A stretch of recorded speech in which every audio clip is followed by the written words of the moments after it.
Good morning, everyone. Thank you for joining us today. I'm Chris, I'm the CEO of Justice Connect.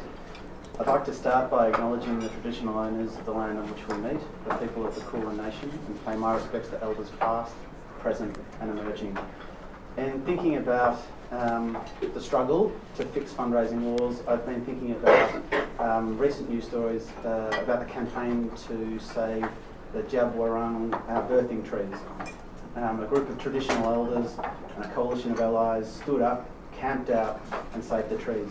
For me, it's an inspiring example and provides a sense that against a lot of resistance, change is really possible.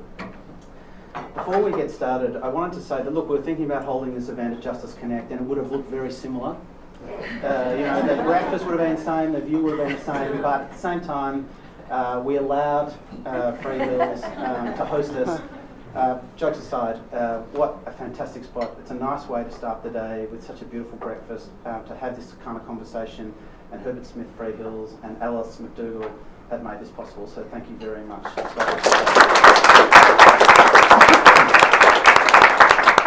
At Justice Connect, we've been advocating for change to fundraising laws for about 2 years, and we've been working with a coalition of leaders to make that happen. Many of those leaders are in the room today. I also wanted to acknowledge Sue Woodward, who's one of the leaders of that campaign from Justice Connect. She's also head of not-for-profit law.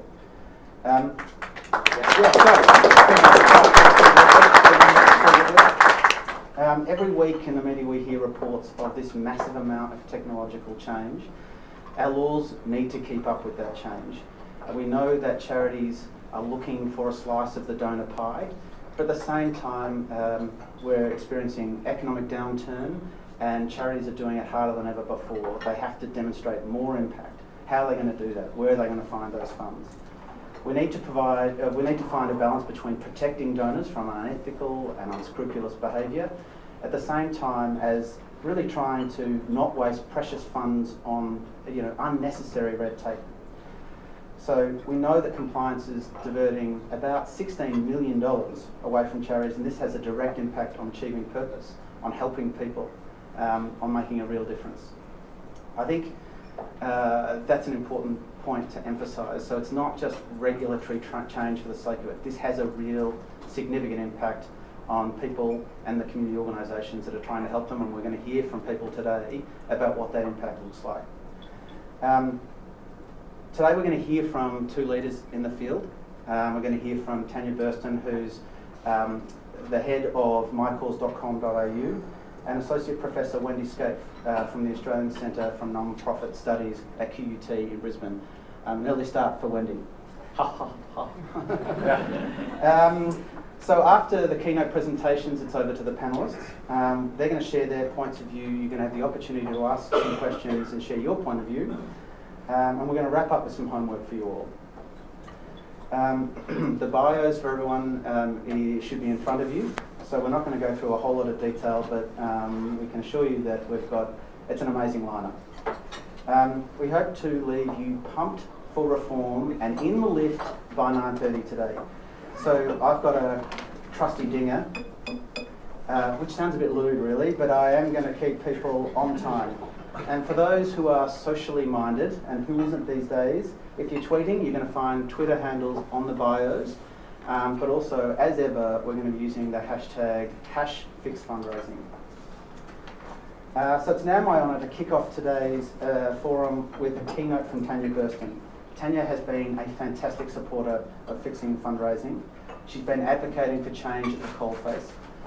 She's a 3-time Telstra Businesswoman of the Year finalist. Please make Tanya welcome. Thank you. Good morning, thank you for having me here today. My name is Tanya, I'm the founder and managing director of mycause.com.au, and I'd like to speak to you today about, regulation versus reality. In 2009, I was volunteering for a charity, and people were running around Albert Park Lake in order to get sponsored to raise money for this fantastic charity. And we had a problem. We didn't know how to collect the money for the charity. It was really difficult to go up to people and ask them for cash and ask them for cheques.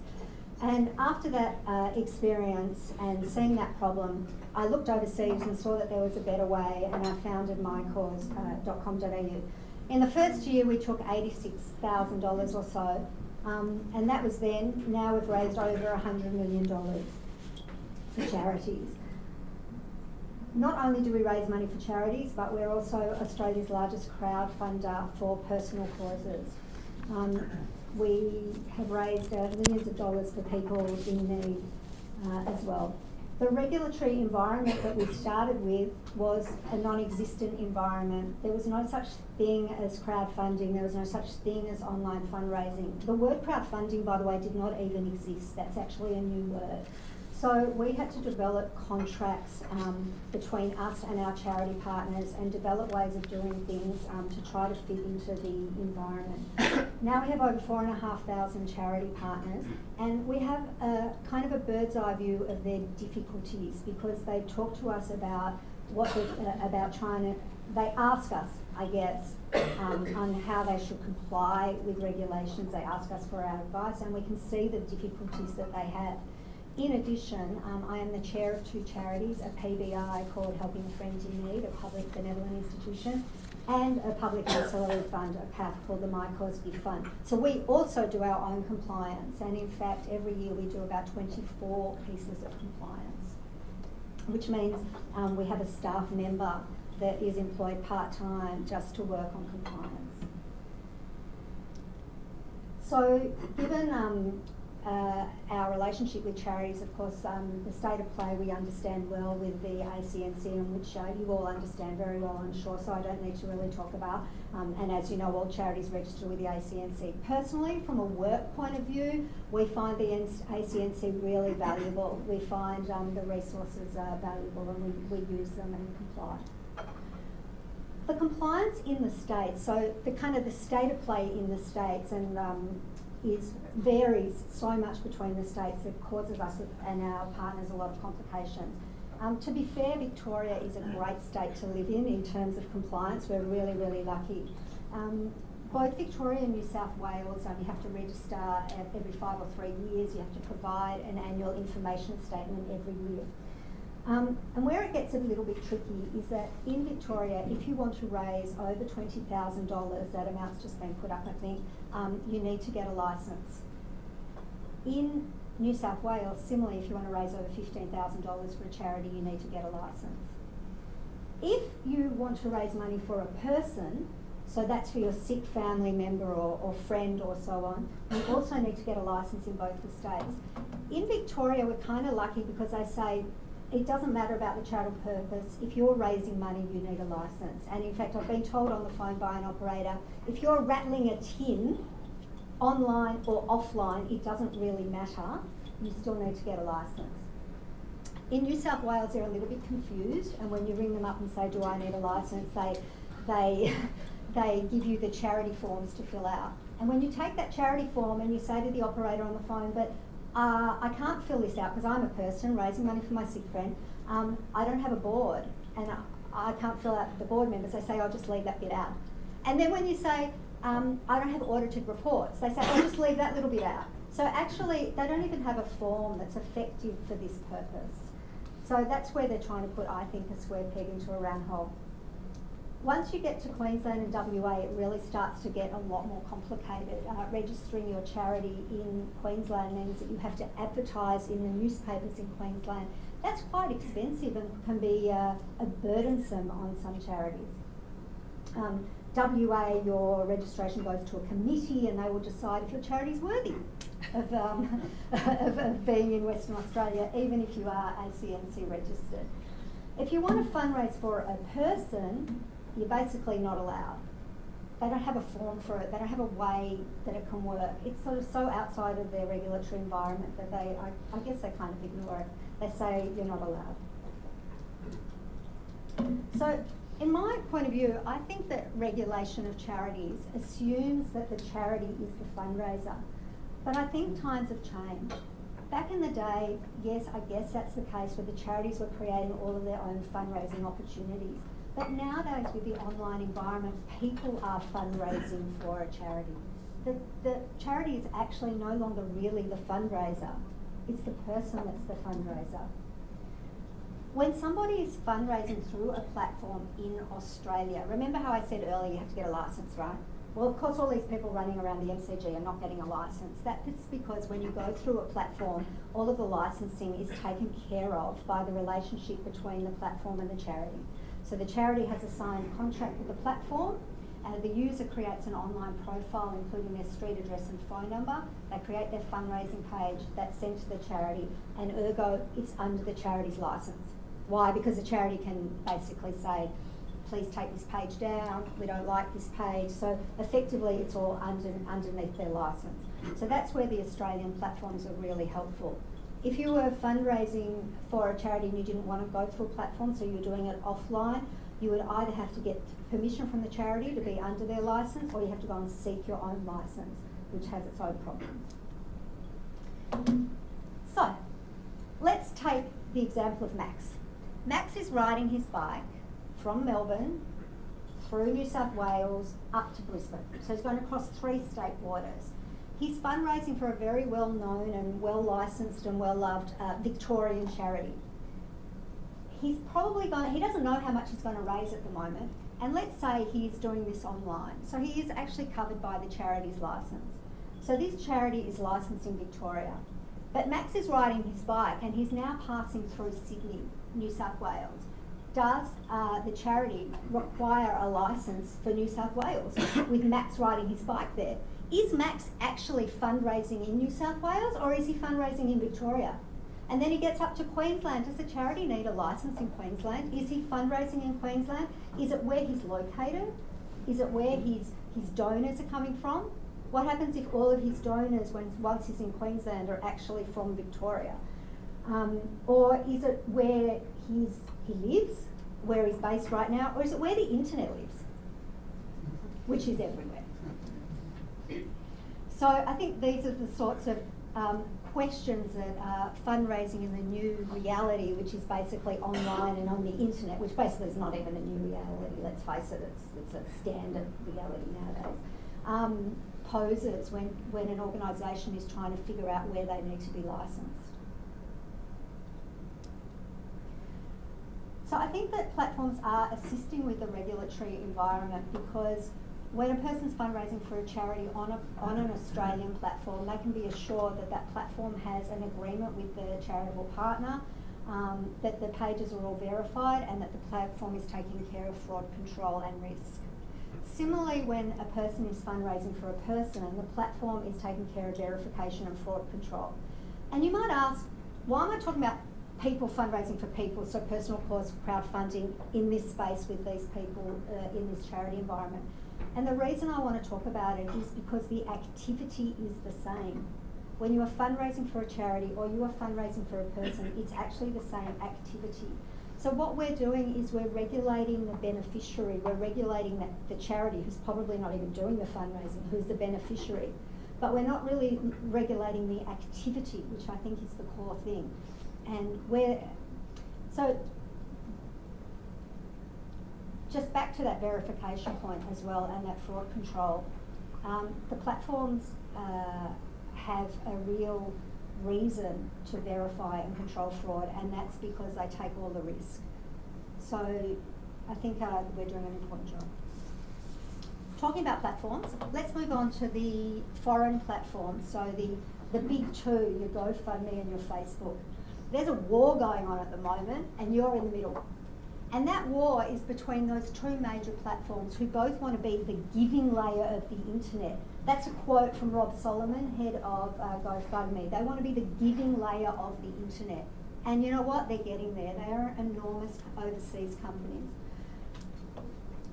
They're very good, like My Cause, where we fork people between personal cause and charity fundraising. They similarly fork their users. Forking means when you come and you say, and you choose one or the other. If you choose incorrectly, they move you. So if you choose personal cause, but you say, I'm raising money for XYZ charity, they will say, sorry, you're in the wrong place, you have to go on the charity side. Why? Because charity funds are taken into their account and dispersed to the charity, whereas personal cause funds, of course, go to somebody's bank account.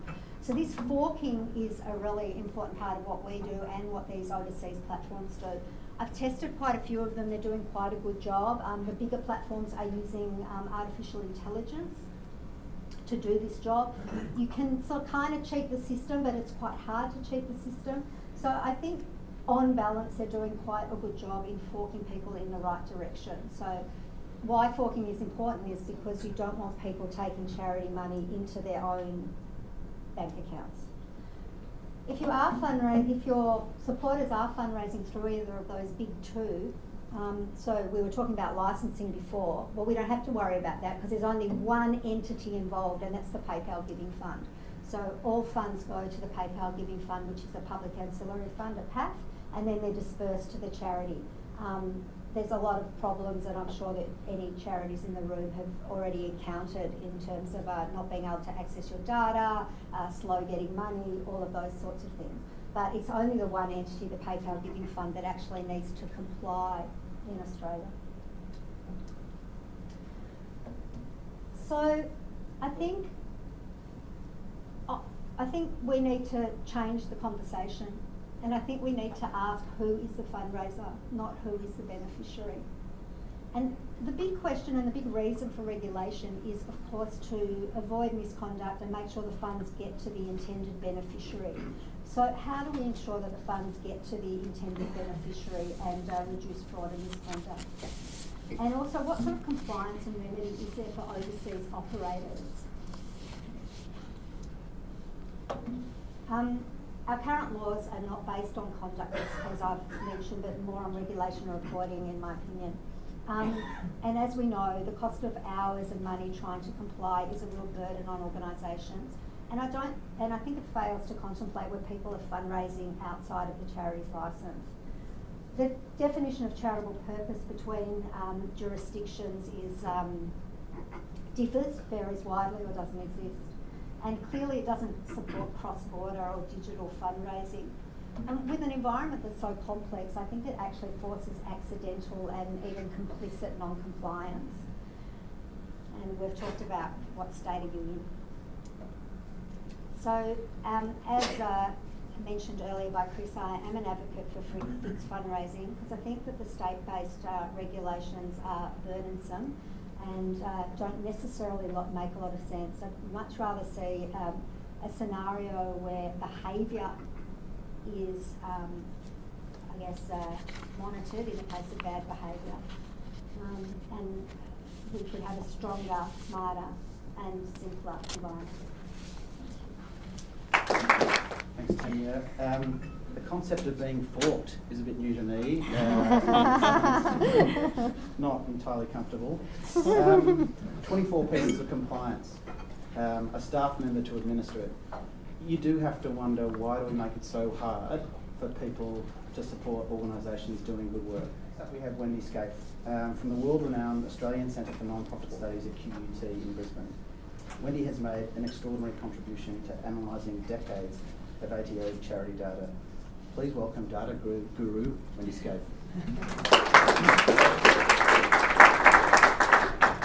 Thanks, Chris, and apart from the ceremonial lowering of the microphone, I'd like to pay my respects to the traditional owners of the land and to their elders, laws, customs and creation spirits, and thank Alice from Free Hills for what great supporters they are perennially of change and good in this sector. So, if we can start with a happy snap there of the whimsically named Select Senate Committee on Charity in the 21st Century, you'll see there 3 select senators, 3 distinguished lawyers. You can see Sue there, you can see Miles McGregor Lowndes, Emeritus Professor Miles McGregor Lowndes. You can see yours truly bending from the pole there, trying to not be speared by Miles' collection tin on the end of his swimming pool pole. I guess what we see there with that pole and in the name of the session this morning is a symbol of the failure of fundraising regulation in this country.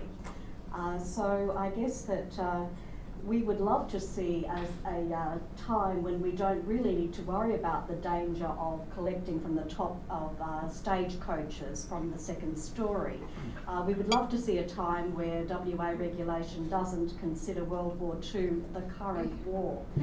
So you're well aware of the issues that are there, the anachronisms that sit within, and this is why Fixed Fundraising exists and why so many of you have been working to bring change, and wonderful presentation by Tanya so clearly delineating those things.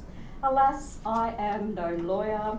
And I'm not here to argue the case. I have been asked to talk more generally about fundraising as a fundraising researcher and present some of the scene and trends, and just in 10 minutes, sum up thousands of years of work. So I do so as someone that 30 years ago was sent by QUT to study fundraising in the States and bring it back and set it up here as the first tertiary course in fundraising in the country, and I do so as someone who worked proudly as a fundraiser, frustratedly as a fundraising leader, trying to take a state organisation national, and flying here yesterday late afternoon, I thought, as I always do, flying over New South Wales border, didn't feel a bump. Flying over Victoria, didn't feel a bump. Seems to be that we have this seamless thing elsewhere. Why do we not have a seamless thing with our fundraising? So I guess I would like to talk a little about why we can't quite retire the tin pole yet. I don't think people realise quite how significant fundraising is, and if we have an unfit for purpose regulation for a very significant activity in our community, then we've got a problem and we need to fix it. So I find that most people are not aware of these types of studies, that most giving in fact comes from fundraising. We all like to think we're generous, we just automatically give, we get up in the morning and think, I'm going to give to that. The reality is we don't. These are large studies. These are not studies done by consultants uptown wanting a media headline and a quick buck. These are deep studies by fundraising researchers who know giving in their countries, and I could put up a whole range of other countries with similar types of figures. So 85% of donations in the US were sparked by a fundraising ask, 86 in the Netherlands, and so on. So I guess that we're doing okay here in Australia in fundraising, aren't we? Are we? Melinda from ATO, thank you for the data that's provided to all of us so fulsomely, except for those years there where we didn't get any, but thank you anyway. You can see, no blame. You can see that wonderful upward trend since 1978 in giving, with a couple of little, GFCs thrown in. And the inflation adjusted line down the bottom there, which is still upward. So we have, of course, a situation where we have some good giving going on in Australia. And this is the most consistently collected trend data that we have on giving. And I guess that some of you might have seen Matt Wade in Sydney Morning Herald and Age did a bit of a coverage on this. I would highlight a couple of parts of this. So up at that end there, that's about the same as what we in Australia spend on Easter. So this is all of our tax deductible giving. So that's about the same as what we spend on Easter. So many causes, so much need. We spend it in a few days just on Easter. I have nothing against Easter. I'm just saying as a comparator. There's all sorts of comparators in terms of how much we Aussies spend on alcohol, but I find it too depressing to raise those figures, especially at breakfast. So I guess that the highlights that come from the wonderful data that we are able to look at there are things like we on average give away the people who are giving away 0.42% of their taxable income. I had a speaker out here some years ago, Joel Joffe, who was Nelson Mandela's lawyer, but ended up as a Lord of the Realm in the UK. He always used to ask people in groups that he would speak to, can you live on 98.5% of your income? I'd like you to think about that. For some of us, the answer is no. For some of us, the people at Justice Connect help, the answer is definitely no. But for most Australians, that answer would be yes. And we don't have to spend it all at Easter, and we don't have to miss out on charities. So I guess that some other things in here, fewer than a third of taxpayers made a tax-deductible gift in 2016-17, the latest available data. That's the lowest share in 15 years. The overall number of donating taxpayers in Australia actually fell by more than 400,000 between 2011 and 2017. So I guess that there's some more things that I can highlight from this data. So the trend up the top is the lowering participation rate in giving, and that has been heading downward. You can see there that since the GFC that it has been heading downward in terms of the number of people who are actually giving. The amount that people are giving is, however, going up. Those who are giving more, but fewer people are participating. So I guess, are we worried that giving might flatline? Yeah. We would be silly not to. We would be silly because this is something that we see across the world. CAF, Charities Aid Foundation, brought out their World Giving Index 2019. Those of you who were listening to ABC Radio might have heard my colleague Christian Stewart there talking about this study this morning. And there's the headline: Global study of 1.3 million people points to downward trend in generosity. Now there's many elements within that. Australia always ranks pretty highly there for a whole range of reasons. But I guess that this downward trend we're seeing it in Giving USA and across a whole range of nations. 2016, we conducted Giving Australia on behalf of the Prime Minister's Community Business Partnership and the Department of Community Services. 80.8% of adult Australians are giving to charities. Yay, that might be $2, but 4 out of 5 ain't bad. Except that when we did it in 2005, it was 87%. So these are numbers, this is evidence that's telling us that we need to be very careful about what we do about regulating giving in this country, and we need to be facilitative in what we do to try and stop these downward types of trends. We need to do something different. I guess that, and I diverge from regulation because I'm not a lawyer. I am someone who cares deeply about fundraising and charities. And what would I do? I would be wanting to educate. I guess I was on some of the government committees when things like the ACNC were set up, and some of the what came forward from the sector as to what it was that they wanted. An education of consumers and an education of the sector was really what people were looking for from the regulator. And I realised there has to be more than that, but it was a really strong wish. And to some degree it's been delivered, but it could be delivered much more. So Giving Australia tells us some really important stuff that we can use to change giving in this country. People who plan their giving give 6 times more. So if you sit down with your family, as a lot of you I know might do, and say we're going to give away this amount this year, kids, what do you reckon we should be doing in our community? And those people will give more. They're more invested in the giving, they get more joy out of giving, and giving is in fact joyful. And fundraising is teaching people the joy of giving. Bequests, we had Meg Abdi out here from the wonderful Legacy Foresight in the UK talking about Australian Gifts in Wills 2040, and it is clear that we are going to see a doubling of income from that source for a whole host of purposes. But a lot of charities are not in that game. A lot of the top end of town is in that game, and good luck to them, but a lot of people are going to miss out unless they are educated about asking for requests. The boards have to be educated, not to say, oh, we're not going to talk about death. Perennially, 4 out of 10 of our affluent Aussies are not appearing in the tax deductibility data, there's a whole host of reasons for that, but there's ways that we can engage more, and we have to battle with the transparency versus privacy issues, the tensions that are there. Giving Australia, I would point to why do people give? I trust the organisation to use the money correctly. That's number 8. We give because we are inspired. Fundraising is about informing people about the issues of society, not necessarily presenting a neat set of figures that says we only spent 1 cent in the dollar. It's not what turns people on, it's not what motivates people to give. We can't retire the tin pole yet because vibrant fundraising emerges when it's part of a well-rounded facilitative ecosystem. How do I know this? My evidence is the work that I did with the UK's wonderful Bethel Breeze, and we looked at 26 countries across the world and their fundraising and their giving. We came up with a typology from embryonic through to advanced.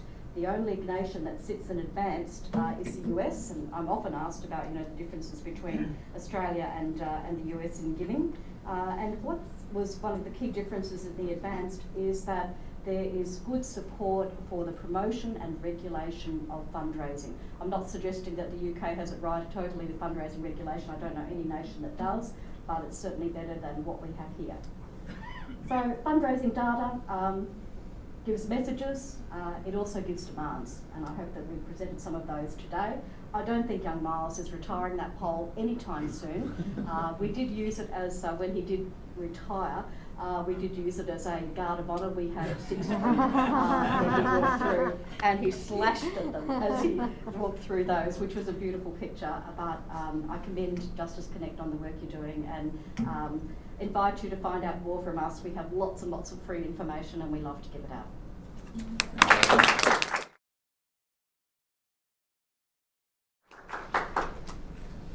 Thanks so much, Wendy. Aside from the somewhat concerning situation that you're trying to cancel Easter, I think for me, one of the things that your comments reminded me was that we want the regulation to get out of the road. We need to think about some of the structural issues behind getting more money out of the public. And I think that's where we want our emphasis to be, thinking about how we can support people to give more. And certainly I've taken from your comments that me and my family need to think about how we can engage more fully. But that's where we want to get to. I think we don't want to be worrying about Max riding through multiple states and where he is and where other people are and what the regulation and licensing requirements are. We want that to stop. So I'd like to welcome now our panellists to the stage. We've got Nick Hayes, Deputy General Manager Enforcement Coordination at the AACCC. We've got Greg Cito, Executive for Governance, Integrity and Legal at Lifesaving Victoria. He's here to share first-hand experience of the impact of fundraising regulation on a charity. We've got Simon Cohen, Deputy Secretary Regulation, Department of Justice and Community Safety, the Victorian regulator. And finally, my colleague at Justice Connect, Head of Not-for-Profit Law, Sue Woodward. So I'm going to kick off with you, Nick. What are the issues you see at the ACCC in the charitable donation market? Thanks, Chris, and thanks Justice Connect for the invitation, and Herbert Smith Freehills for certainly the wonderful event this morning.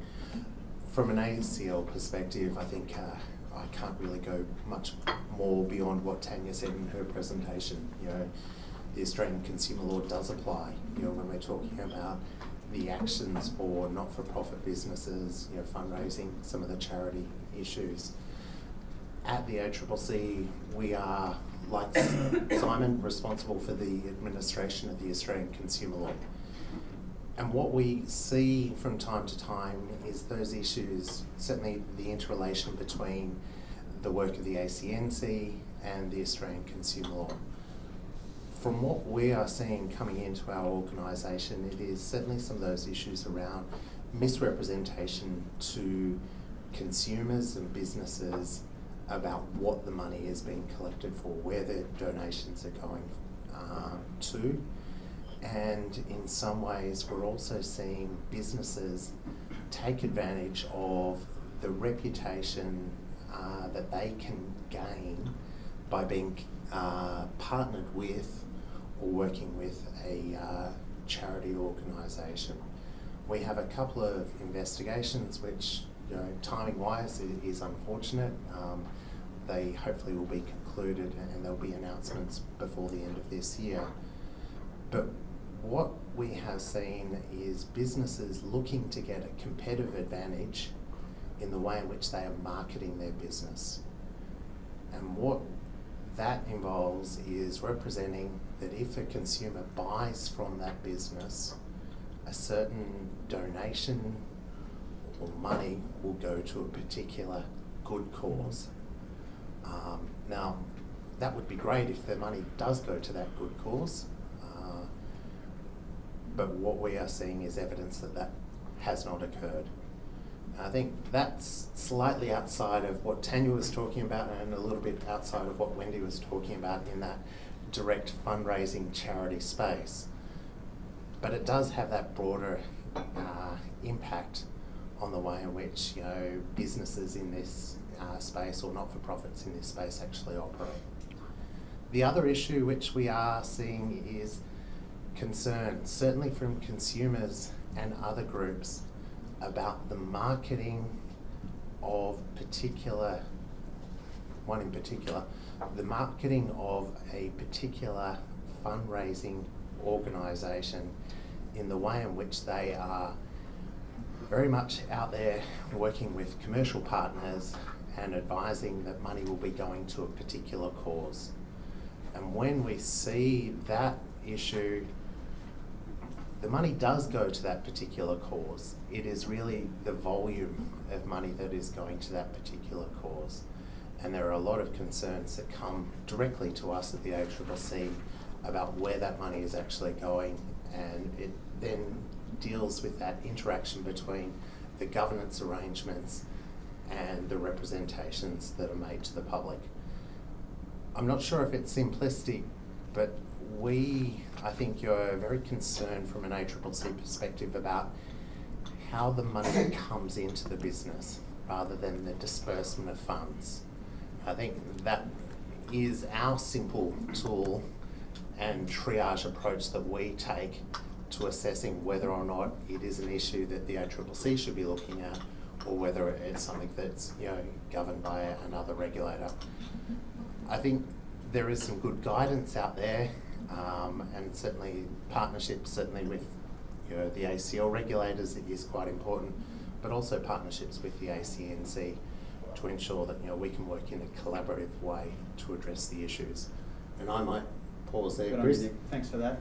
Laying down the challenge for Sue here. At some point, we want to hear how you're going to fix it. But before we get there, We've got it. It's all good.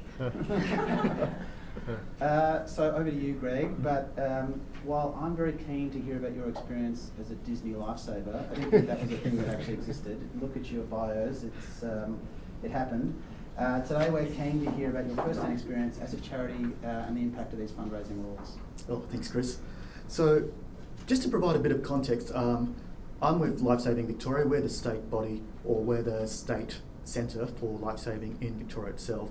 And we're a little bit unique in the sense that we're, unlike our New South Wales or our Queensland counterparts, for example, we're a merger of both Royal Lifesaving as well as surf. So that means we look after both the beaches and your clubs, as well as inland waterways and coastal. So yes, everyone associates the red and yellow caps as us, but we have a broader ambit. So essentially we're the peak body for aquatic safety in Victoria, and we also sit under the emergency services team. In terms of how fundraising works for us, Lifesaving Victoria, in itself, we don't actually do that much fundraising in that sense. The way we do it, and this is similar to the other states, is we essentially outsource that to our national body, Surf Lifesaving Australia, the foundation. And the foundation itself then conducts the fundraising on behalf of each of the states. So there's an arrangement in place with the foundation. The foundation does the fundraising, then it comes back down to the states. And I guess one of the reasons for that is, if you look at how the model works, we've got 7 states, we've got 7 different regimes. If each state was to do it themselves, that's 7 sets of laws per state. So essentially what we're doing now is we're outsourcing it to the foundation. Okay, foundation, you take care of the compliance and bringing in of the money, and then it gets distributed back to the states, and then ultimately to the end, to the front line. And I guess that's probably the interesting part for us, because I've had a chat with the foundation. We've discussed a bit on, okay, what does it actually mean? Like, we outsource this function to you, and I guess we sort of did a bit of back of the envelope numbers and say, okay, in compliance costs, for you to run your lottery, your fundraising campaign on our behalf, or for each of the states' behalf, what does it actually cost? And we sort of crunched the numbers and said, that's equivalent to 25 to 30 inflatable rescue boats. 25 to 30 inflatable rescue boats. That's a lot of boats to put back in the water each year for that compliance cost to comply with the 7 states or 7 sets of regulation. That's both front end, So for example, permits, licensing, all those type of things.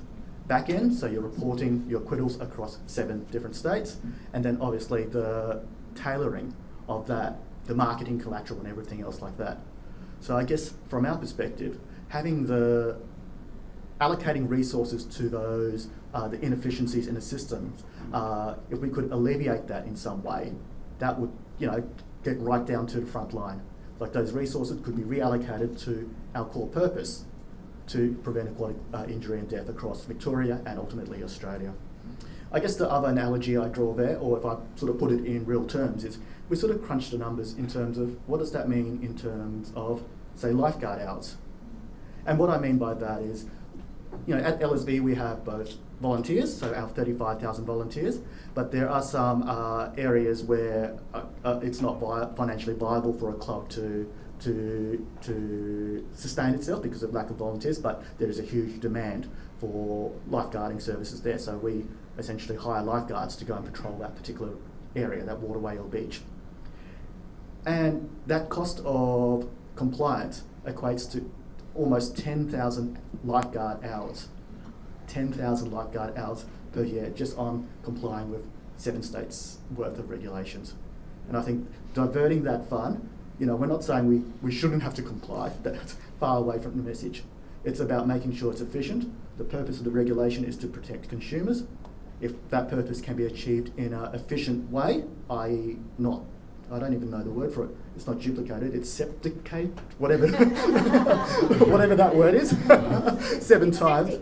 Septic across, having one national regime, I think that would go to achieve that purpose quite well. And we're just only one organisation. Just imagine it across multiple charities.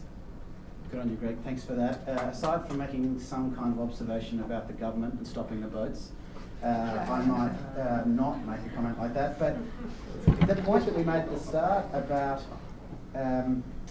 this goes right to the front line. I think you said that so well, and achieving the purpose of the organisation and thinking about what that means for charities across the country.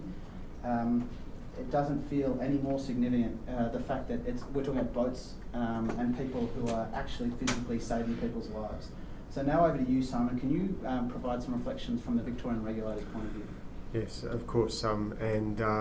I think both Tanya's and Greg's presentation and of course all the work that you do here reflects the importance of fundraising and the critical services that fundraising supports across the Australian community. It supports such a diverse range of activities, from surf lifesaving through to individual causes that are incredibly important within our community. And I think there is a real challenge in allowing fundraisers to spend less time on regulation so that they can spend more time on fundraising and devote more of their resources there. I suppose the balance around that is giving the community an assurance that appropriate regulatory arrangements are in place, and I think that's the dilemma for policymakers and regulators in this space. Victoria's been on a bit of a campaign to try and reduce some of our regulatory red tape. An example which Tanya spoke to today was increasing the limit to $20,000 per financial year for people who are fundraising who don't need to register. And although they still need to make sure that they deal with those funds that they raise appropriately, that additional red tape requirement around registration and reporting is removed. That also applies to kindergartens who are regular fundraisers and the Cancer Council. I think a really important piece of reform that's currently before the Parliament is to reduce reporting for fundraisers who are registered with the ACNC.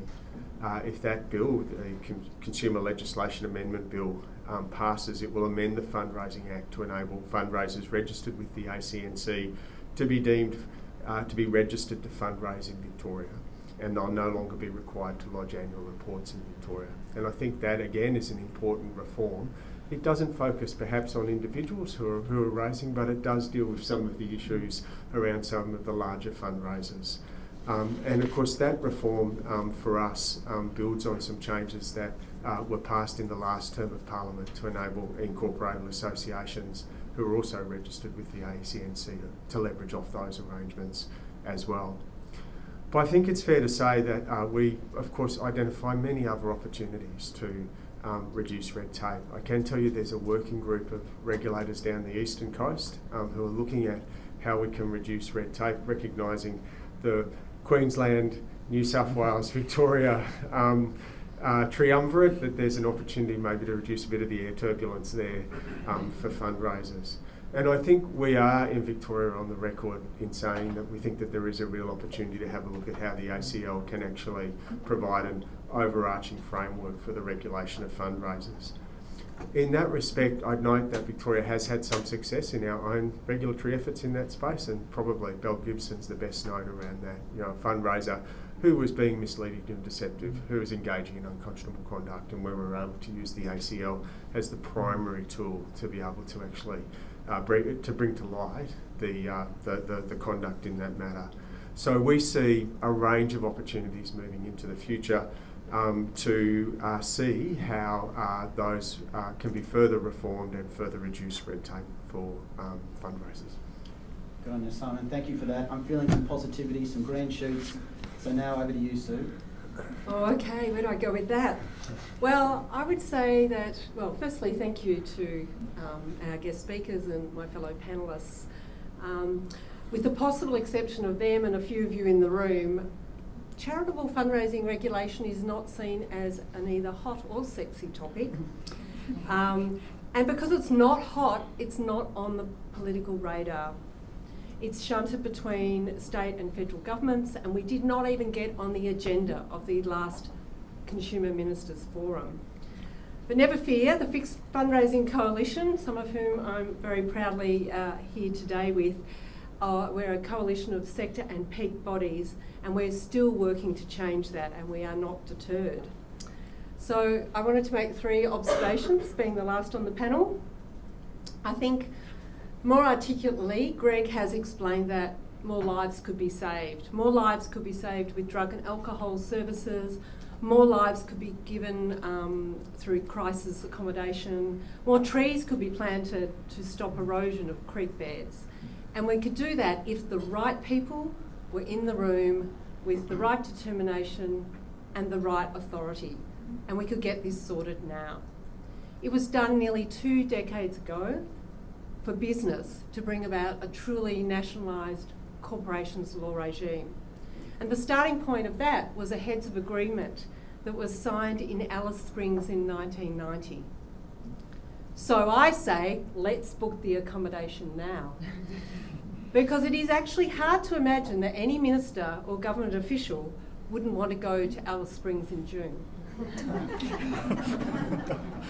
Secondly, I think the new regime needs to have representatives from sector bodies at the table. And we as a coalition have come forward with a cost-neutral, implementable solution. And that's a solution that's focused on the need to ensure, as Greg pointed out, that the donor is not misled, deceived, harassed, or coerced into making their donation, words from the ACL, and that there is a body, and that would be the ACNC, and as Nick has already pointed out, the ACCC, to make sure the money goes for the charitable purpose for which it was given. Now, self-regulation is an important part of that framework, but of itself, it's not enough. It needs to be backed by laws that are fit for purpose, nationally consistent and enforced. And the final point is that I think we need to acknowledge that the horse has well and truly bolted. If we continue down the same path of state and federal inaction, it may well be that the federal government, in the wake of some terrible scandal, ends up legislating to cover the field. They can use their telecommunications power to cover the vast bulk of donations that are now made by credit card, by post, by over the phone and via websites.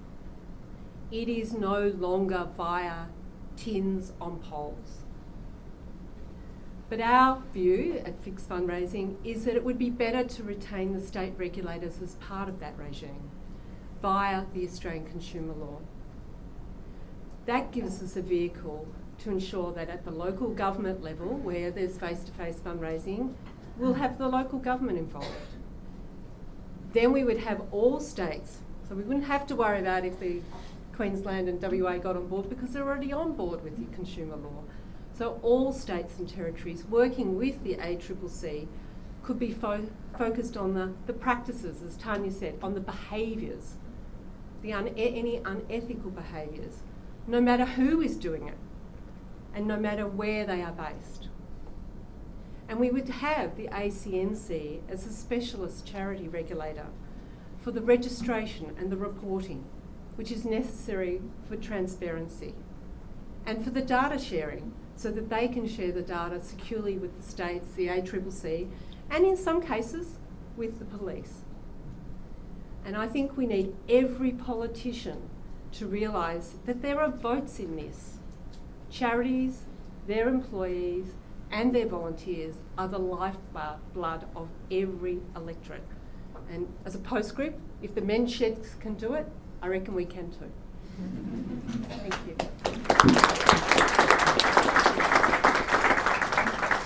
Thanks, Sue, and thanks to the panel for their opening remarks. So now we've got a bit of a clearer picture of the nature of the problem, its magnitude, and also why it needs fixing and the sorts of things that we need to do to get it done. So I'm going to open discussion to the floor. If you want to ask a question, please give your name and where you're from. We've got some roving microphones. Also, can we keep questions punchy and answers punchy? It's rather early in the morning still.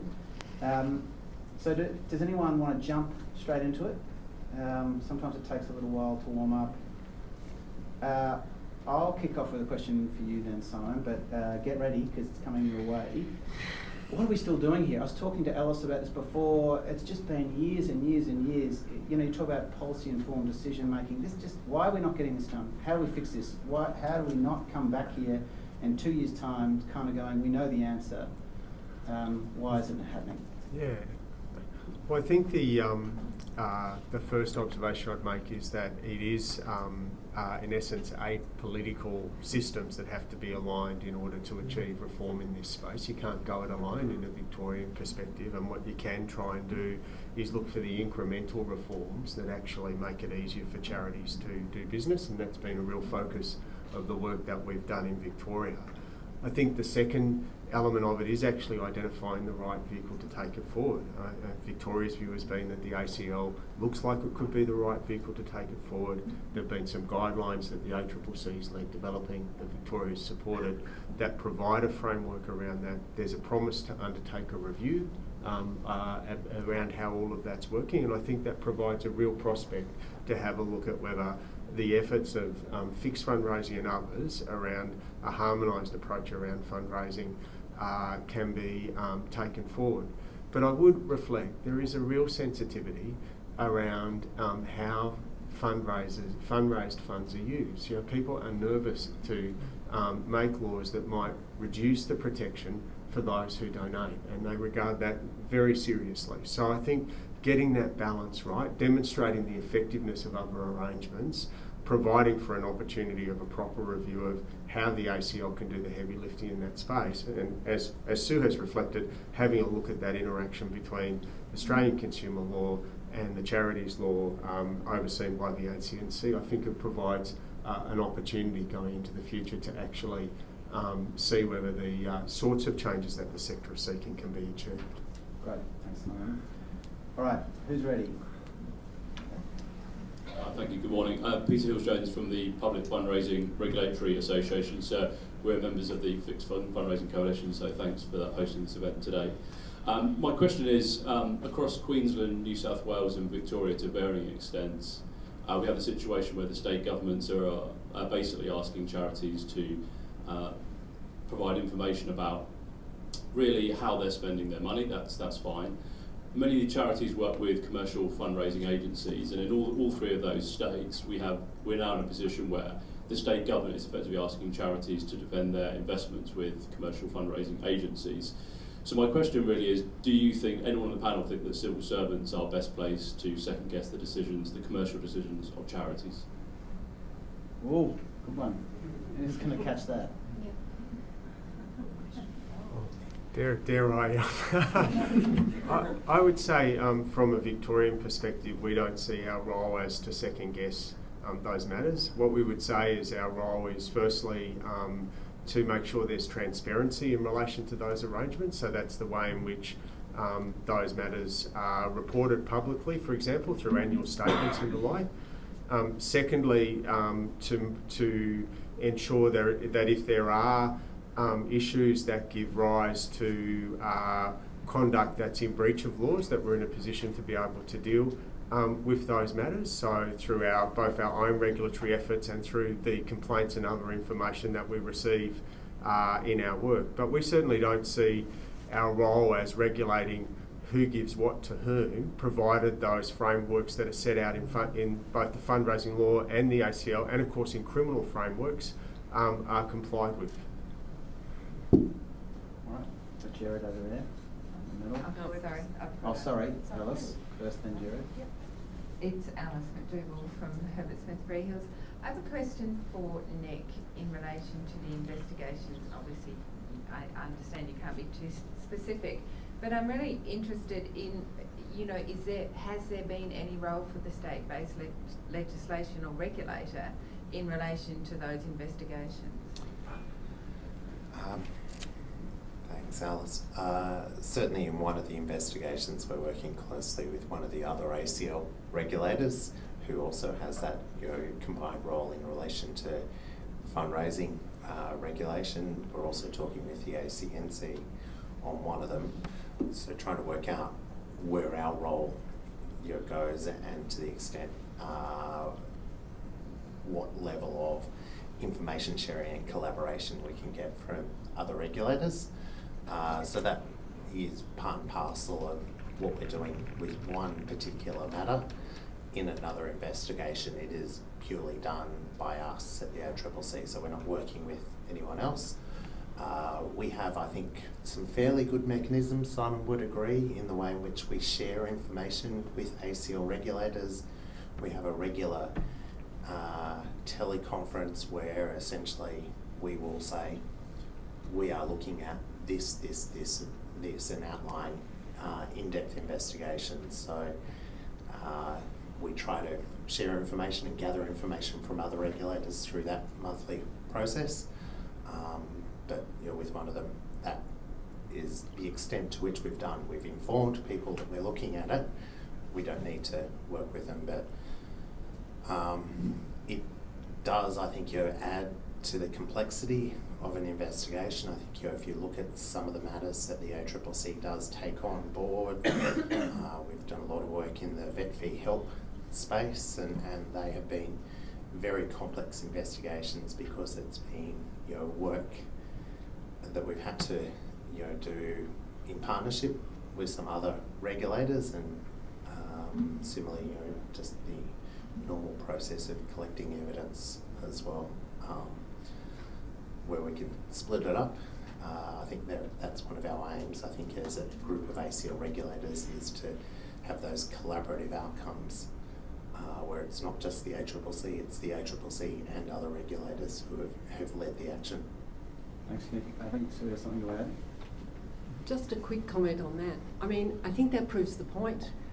If you were working, we believe you should be working with the state regulators, because it's really important they have knowledge and experience over decades and they're in their particular jurisdiction. But why not all work with the same toolkit? Because at the moment, I think what Alice is alluding to is that you're working with the same regulators with the same toolkit, but they've also got this other stuff on the side, which keeps them very busy because they have to check that people have, registered and their licences are up to date and all that stuff. So, anyway, over to. I think it's over to Jared in the middle, maybe. There's a bit of microphone confusion. Okay. Jared, we'll get to you sooner or later.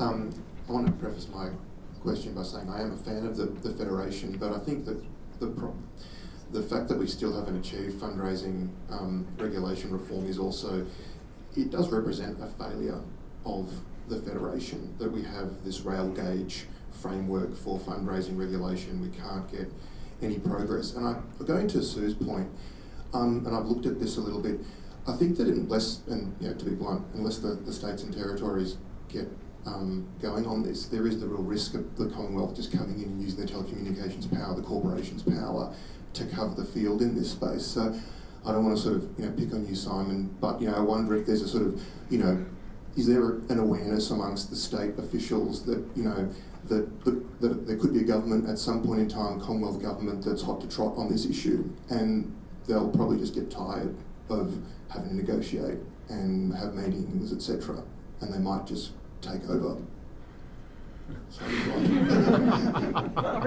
Yes, Simon, what's your answer to that?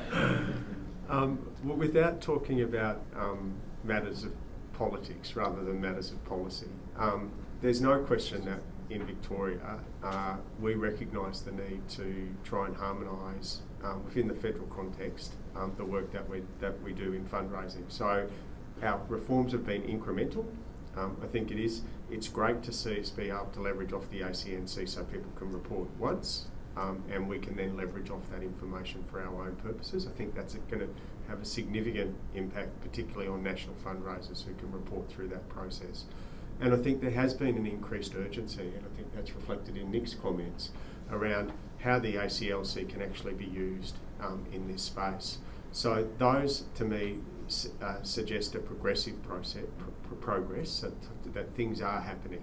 It's certainly not the, I'm allowed to say revolution that fixed fundraising might be looking for, but there is certainly an awareness of the need in a massively different fundraising environment. I mean, people have spoken about it. Fundraising doesn't respect borders, but in the context of Victoria, where we have particular laws that we administer, to try and make sure that we can work as collaboratively as we can with those in the space. Great. All right. So before throwing to anyone, I'm not going to do that anymore. I'm just going to see our microphone managers. Who's next? Jared. Oh, great. Thanks, Chris. Thank you very much to the speakers for the presentation. It's been really interesting. I very much agree that removing the state-based regulation, if we can rely on effective national regulation, is really important. But effectiveness is the key. And Sue talked about ensuring that it was enforced. When we're going to rely on ACL regulators as the primary mechanism to do that, they have very limited resources to conduct a limited amount of investigations every year, an even more limited amount of enforcement actions, and they've got responsibilities that cover the entire economy. I guess, is it reasonable to continue to expect pre-market checks through the state-based regulatory system in absence of significantly greater resources for compliance and enforcement by the ACL regulators? Well, I respond because my name was mentioned. Look, it's a great point. Regulators, and I do acknowledge that for a period of time I did work for a regulator, can be often under-resourced, but at the moment, it can't be any worse than it currently is, because the state regulators, and I think QUT's research a few years ago identified there are about 16 people across the whole of Australia responsible for the charitable fundraising legislation. Now, let's assume it's maybe 17 now, and there haven't been any public service cuts. Those 17 people, instead of having to administer both the Australian consumer law and their state-based fundraising, could actually just concentrate on that one. And the best thing is, they'd all be talking exactly the same language, because they won't have to look at, does an individual can register in Victoria but not New South Wales? The definition of what is charitable is different in every state. In Tasmania, you get an exemption if you're an incorporated association in Tasmania.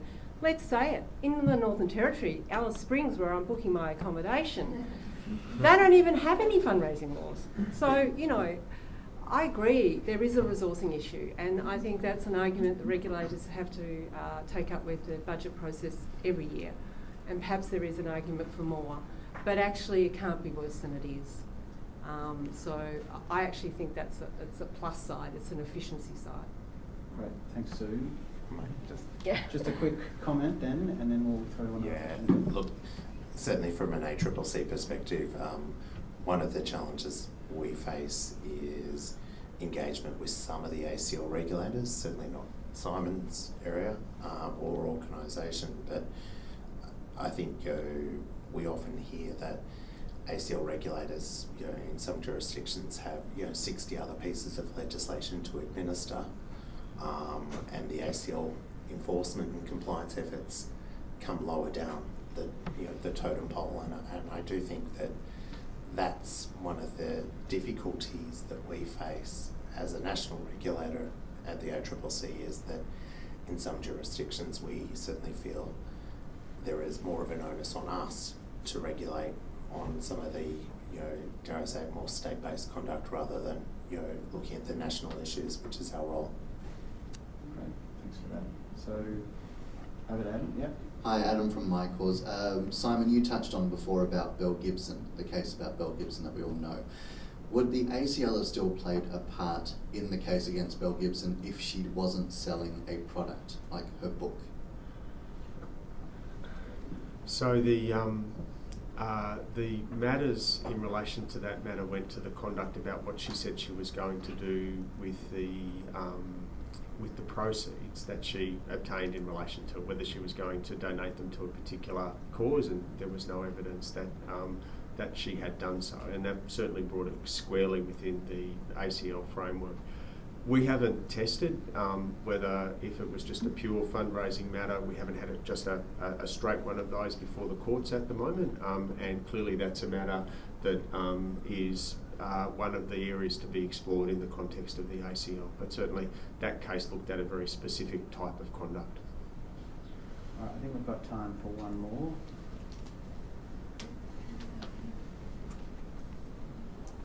It's just a comment rather than a question. The PFRA, we conduct almost 1,000 checks on our members every single year.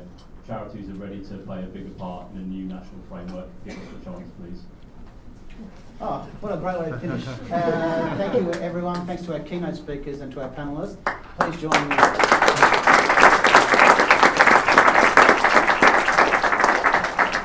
I'd now like to welcome our host for today, Alice McDougall. She's Special Counsel from Herbert Smith Freehills. She's a leading charity law practitioner and a strong supporter of the Coalition for Fixed Fundraising. Our not-for-profit law team at Justice Connect really wanted me to emphasise what a huge support she is to Justice Connect, so we really appreciate it. Please make Alice welcome. If you weren't convinced before, I hope you all are now. I really want to thank Justice Connect and Sue. It's kind of thank fest, isn't it? But for keeping up the good fight, because honestly, it is just a continual battle. As Chris said, I remember presenting to COAG, I think probably 15 years ago on this issue, probably more than that now. And yeah, clearly unconvincingly. But really, I wanted to sum up with probably just the elephant in the room, to me, is non-compliance. Tanya touched on it. All this talk about, well, we've got to protect the donors. There are, the data queen will know, there are so many more charities and DGRs that exist that are not registered, showing up as being registered as fundraisers. So, there are heaps of charities that don't comply because they don't know about it or because it's too hard. So that's number one. And number two is, as Tanya said, it's not just charities that fundraise.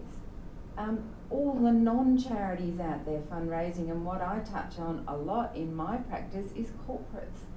Corporates come up with incredibly innovative and exciting ways to fundraise. They want to be fully compliant with the ACL, and they have got it all structured so they are going to be fully compliant with the ACL because they know about that. And they go, what, there are other laws, and what, they're that different in every state and territory, and what, that looks like it applies, but I can't actually register, like the Act seems to be telling me that I need to register, but I can't because I'm not a charity. WA said, oh no, they need to set up a separate charity. It's like, no, that is ridiculous. So, then it comes back to risk appetite. So that corporate's got to go, what is my risk appetite for doing this? I know that my activity is going to be completely compliant with every kind of protection for the donor and the charity, but I can't comply with this particular state regulation for some way that it's drafted, is my risk appetite enough for me to still carry ahead with that fundraising, or do I ditch it? Quite a lot of them ditch it. Quite a lot of them proceed. But you know, it comes down to that sort of, I want to comply but I can't decision. What I want you to do is look at the call to action that's on your tables. I want you to think of new and exciting ways that we can grab politicians' attention to address this really, really terrible position that not just charities but anyone wanting to fundraise for a good cause is in. Stay in the room, we've got it for another 5 minutes or so. Get your action plans together and hopefully we can change the world. Thank you very much.